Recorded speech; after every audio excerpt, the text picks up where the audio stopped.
26 years is a long time to be in one organization. And I've been blessed. My time is up, and it's time for me to move on. Welcome back to Real Sports Live. The sports world continues to mourn the loss of Jerry Sloan, and perhaps nobody knew him better than his longtime assistant, Phil Johnson. Yeah, Coach Johnson joins us now via Zoom. Coach, thanks for joining us. You knew Coach Sloan for more than 50 years. Can you talk about what his loss means to you personally and what it means to the organization?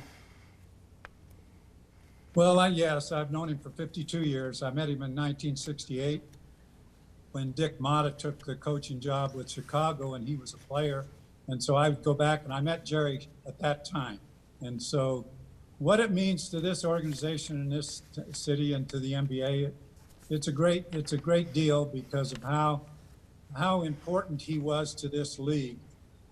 He was an excellent basketball player, a very good coach, a good assistant coach, and so it meant a lot. It means a lot he meant a lot to this organization and this city, and he just had a great career.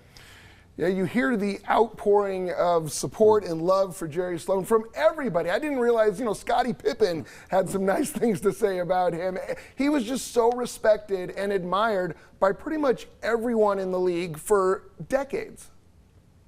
Well, Scottie Pippen played on the Olympic team that Jerry was an assistant coach, so he got to know him from that standpoint. Yes, even if people in the league didn't particularly like Jerry, they respected him. They respected his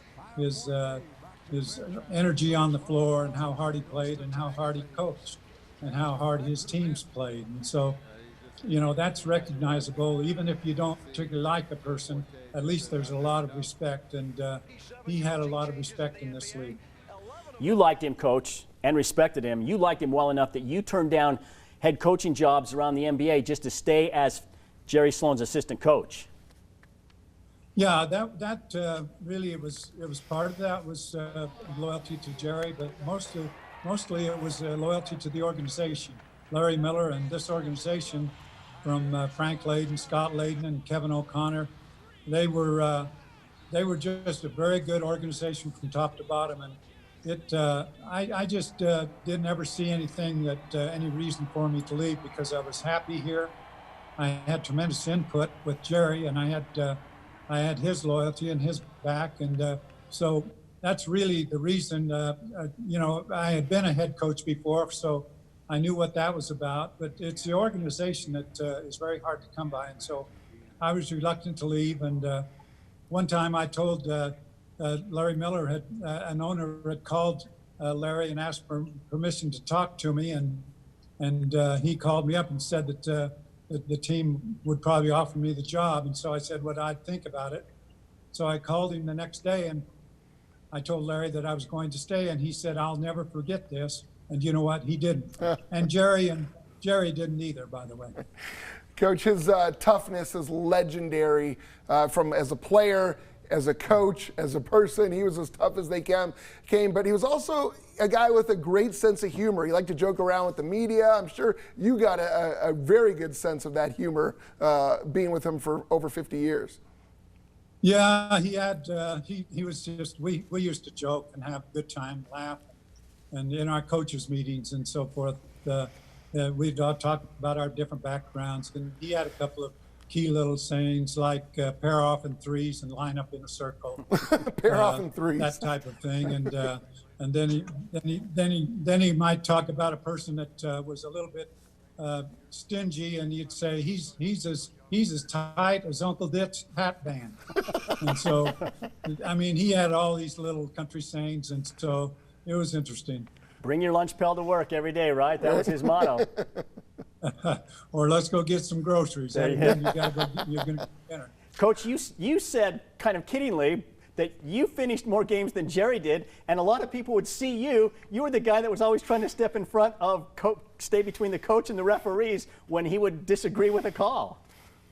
Yeah, well, I really didn't want to coach that bad, to be honest with you, and so I kind of wanted him to stay. And usually when he'd get mad at officials, we'd be behind. So, but I had pretty good luck after he'd leave, and I'd pull the team together a little bit. But one time in Denver, we were playing, and he got thrown out with about 30 seconds to go on the game. We were behind by 10, and he turned to me and said, "Win this one." That's awesome. That's putting a challenge in front of you. That was Coach, quite a challenge. I couldn't pull him out of that one. right. Phil, it's obviously a sad time, but it's also a chance to celebrate what Jerry Sloan meant to so many people. And unfortunately, there's probably not going to be a large gathering to celebrate his life. But you must have heard from so many former players and coaches about what Jerry meant to them. Yeah, I've had tremendous outpouring from people that knew how close we were and knew how bad I felt about the situation. And had communicated with several people before he was going downhill quickly at the end. And I've had outpouring from people, and so that means a lot to me, and the people that were close to both of us that have contacted me, and so it's been really good.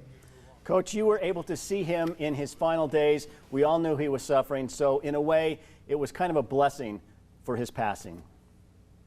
It actually is a blessing. You hate to see people go, but I did see him 2 days before he passed away and was able to visit him at his home. He had been in an assisted living place and wasn't able to visit him for a couple of months. But the last time I saw him at the assisted living place, he was. We had good talk and talked about different things, but this last time it was evident that he was really struggling. He didn't recognize me, and I knew that it wasn't going to be long. Coach, thank you so much for taking the time to join us tonight to talk about your memories of Coach Jerry Sloan. We certainly wish you the very best, and we're sorry for your loss of your friend, Coach Sloan. Thanks, guys. Thanks, Coach. All right. Thanks for joining us here on Real Sports Live. Hope everyone has a safe and happy Memorial Day weekend. And we'll see you back here next week. Good night, everybody.